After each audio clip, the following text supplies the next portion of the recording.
अनंत जन्मों के कर्मों का गोदाम रखा है, उससे कुछ शुभ और अशुभ निकालकर इसकी रचना हो गई पहले से।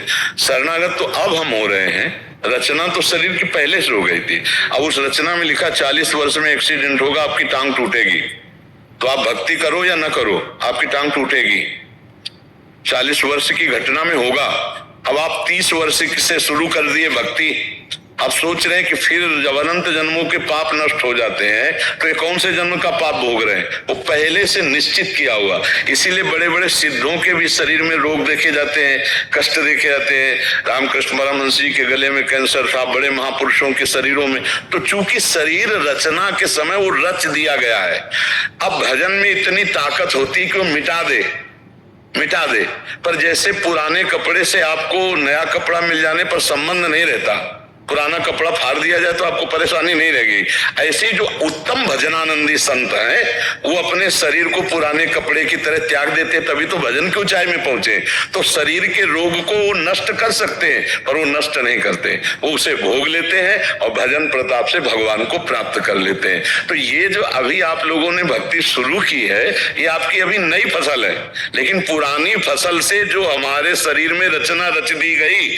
अब जैसे हम बाबा जी बने 13 वर्ष की अवस्था से, हमारी किडनी में गर्भ से ही रोग था, पॉलिसिस्ट किडनी डिजीज जिसे कहते हैं, पॉलिसिस्ट किडनी। ये तो वंशानुगत रोग है। अब हमें क्या पता, 35 साल बाबा जी के बनने के बाद हमको वृंदावन में जब दर्द हुआ, जांच करे तो बोले पॉलिसिस्ट किडनी। अब भोगना पड़ रहा है। बाबा जी तो बचपन से, लेकिन बाबा जी इस जन्म में हम बने, किसी जन्म का पाप कर्म का विधान गर्भ से ही रच दिया गया था कि माँ को ये रोग था और उसी गर्भ से हमको हुआ, और भी संतानों को भी है, और भी औरों को भी है जो हमारे माँ के गर्भ में रहे, उनके औरों के भी है। तो अब ये भोग हमारे पूर्व जन्म का है। अब हम कहते हैं हम तो भक्ति बचपन से कर रहे, किडनी क्यों फेल कर दी गई? क्योंकि इस शरीर की रचना के समय पहले से ही वो रचा जा चुका है। भक्ति हम कर रहे हैं और रचना का पहले से विधान हो गया। तो हम लोग अब क्या करते हैं कि जैसे अभी भक्ति शुरू की और अभी प्रतिकूलताओं का नंबर आ गया, तो लगता है जब से भक्ति शुरू की तब से प्रतिकूलता शुरू हो गई। एक आदमी पाप कर रहा है और चकाचक आनंद उसके बढ़ता चला जा रहा है, क्योंकि उसके पुण्य का प्रताप चल रहा है। और जिस दिन ये पुण्य का प्रताप खत्म हुआ और ये पाप कर्म और पूर्व पाप कर्म मिले तो ब्लास्ट हो जाएगा, नष्ट हो जाएगा। ऐसे ही भक्त का, अब जैसे आप भक्ति शुरू किए हो, आपका पाप कर्म का हिसाब चला, अब आपको कदम कदम पे विपत्ति तो लग रहा है, भक्ति का फल क्या है? लेकिन चुपचाप सह लो, ये नवीन भक्ति का फल और पुराना पुण्य जब लागू होगा और दोनों मिश्रित होंगे, पाप नष्ट हो जाएगा तो जय जयकार मच जाएगी, आनंद फैल जाएगा, चारों तरफ से अनुकूलता ही अनुकूलता दिखाई देगी। पर हम लोगों को ये ज्ञान ना होने के कारण हम लोग सोचते हैं कि वो पाप कर्म करता है, शराब पीता है, व्यभिचार करता है और बड़े मौज से रह रहा है। अब आप पूछो कि आपको भजन का फल क्या मिला, तो ये भजन का फल मिला कि हर विपरीत स्थिति में भी हम मुस्कुरा रहे हैं और हम हर समय प्रसन्न रहते हैं। भगवान की शरण में ना मृत्यु का भय है, ना किसी बात की चिंता है, ना कोई, तो एकदम एक आनंद। हमारा दिमाग स्वस्थ है, शरीर अस्वस्थ है। आप लोगों का शरीर स्वस्थ हो या ना हो, लेकिन दिमाग अस्वस्थ रहता है, इसलिए आप परेशान रहते हैं। शरीर भले माना कि स्वस्थ है, लेकिन आप चिंता, शोक, भय इसलिए तो अध्यात्म में हमें क्या मिला? हमें प्रसन्नता मिली। तो ये कोई न सोचे कि भक्ति निष्फल जाती है। तो हम ये इसलिए अपनी बात इसलिए सुना देते हैं कि तुम्हें ये विश्वास हो जाए कि भगवान के मार्ग में दुख जो पूर्व से आया है उससे बचने की सामर्थ्य मिलती है। ये भक्ति में नहीं कि हम भक्ति शुरू की तो हमारे अनंत जन्मों के जब पाप नष्ट हो गए, तो किस पाप का? जिस पाप से निकालकर हमारे शरीर की रचना हुई है वो तो पहले हो गई ना। शरणागति तो हम अब हो रहे हैं, तो अब हमको सामर्थ्य मिलेगी सहने की, भोगने की, लेकिन भोगना पड़ेगा अवश्य में। वो भोक्तव्यम कृतम कर्म शुभाशुभम। इसलिए प्रसन्न होकर के चलो, ये संघर्ष में जीवन जियो।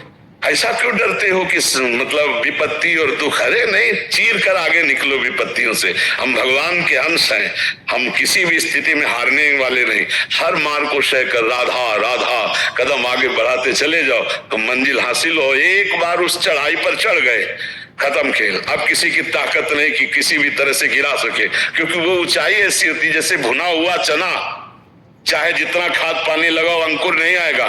ऐसे ही जब चित्त भगवदानंद में, तो फिर संसार के भोगों का आकर्षण थोड़ी हो सकता है। इसलिए बहुत आनंद का विषय विश्वास मानकर चलो, आगे माला माल हो जाओगे। पर हमारे वचन में इतनी सामर्थ्य नहीं कि मैं उस आनंद को बोल सकूं जो मेरे प्रभु दिए हैं। हाँ, वो मतलब आप ये समझो, हर समय मेरा मन नाचता रहता है। प्रिया प्रीतम के चरणारविंद का आश्रय मिल गया ना, अब न मरने का भय न कोई गम है, क्योंकि हमें पता है हमारा शरीर छूटते ही हम अपने प्रभु के पास जाएंगे, हमें कोई संशय नहीं है। तो हमारा मन नाचता रहता है, आनंदित रहता है। तो ये भक्ति का बल है। भक्ति का बल ये है, भक्ति का ये बल वर्तमान के भोगों को मिटा देने का नहीं। अगर मिटाने में लगते तो भगवत प्राप्ति नहीं होगी। पैसा है, अगर इधर खर्चा कर दिया तो फिर आगे की यात्रा रुक जाएगी। इसीलिए बड़े बड़े संत भोग लेते हैं, मिटाते नहीं, क्योंकि ये तो नष्ट ही होगा, आज नहीं तो कल नष्ट हो जाएगा। भाई जिनकी किडनी नहीं खराब, क्या वो नहीं मरते क्या?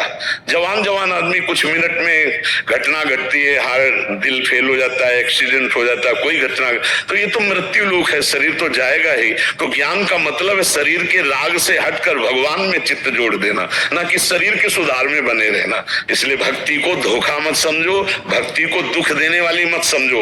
भक्ति तो आनंद प्रदान करने वाली, भगवान को अधीन करा लेने वाली। भगवान कहते हैं अहम भक्त पराधीनो अस्तंत्र युद्ध, भगवान भक्त के अधीन हो गए।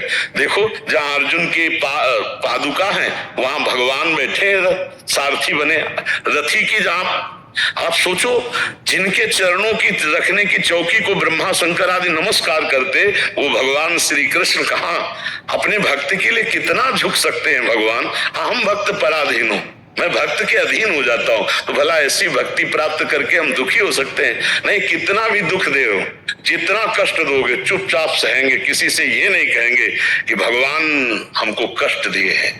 अब आप जैसा चाहो वैसा करो, आप चाहे सुखी रखो या दुखी रखो, हम आपको देखकर आनंदित रहेंगे। जो प्रेम का मार्ग है, अब व्यापार स्वार्थ वो बात अलग है कि हम आपसे प्यार करते हैं, आप हमें सुखी करो। नहीं नहीं नहीं, हम आपसे प्यार करते हैं। अगर आप दुख भी देते हो तो मेरे लिए वो प्रसाद रूप होगा। जो ही प्यारो करे सोई मोहि भावे, प्यारे जैसा चाहे वैसे मुझे रखो। तो इसलिए भक्ति का फल ये नहीं कोई सोचे कि मेरे जीवन में दुख ही नहीं आएगा।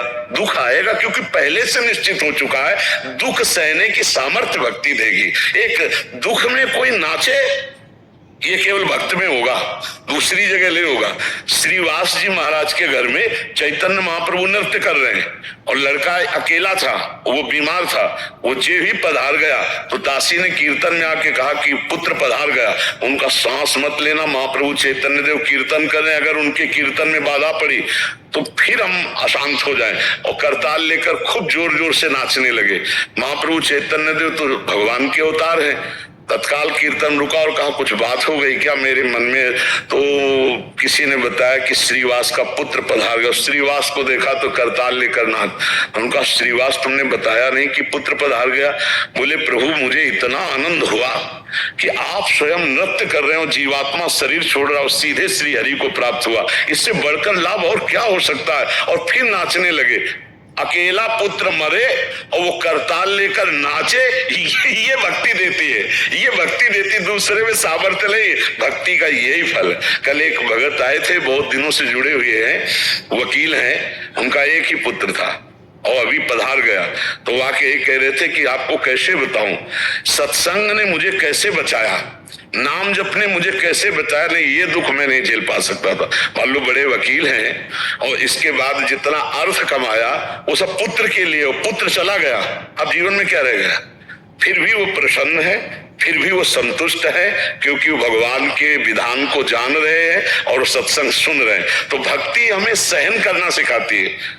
भक्ति हमें सहन करना सिखाती है। ये हमारे पूर्व जन्मों से जो निकला हुआ हिस्सा है वो है, और जो गोदाम जमा है उसमें आग लग जाएगी। सन्मुख हुए जीव मुई जमहि, जन्म कोट यज्ञ नासो तबहि, उसमें आग लग गई, पर ये भोगना पड़ेगा। इसलिए विवेक पूर्वक चलो, भक्ति में अश्रद्धा मत करो, ये भगवान को भी अधीन करने वाली है। और तो बात जाने दो, सुमिर पवन सुत पावन नामो, अपने बस करी राखे राम। जतेंद्र सिंह जी बरेली से। राधे राधे महाराज जी। महाराज जी, मन चाहता है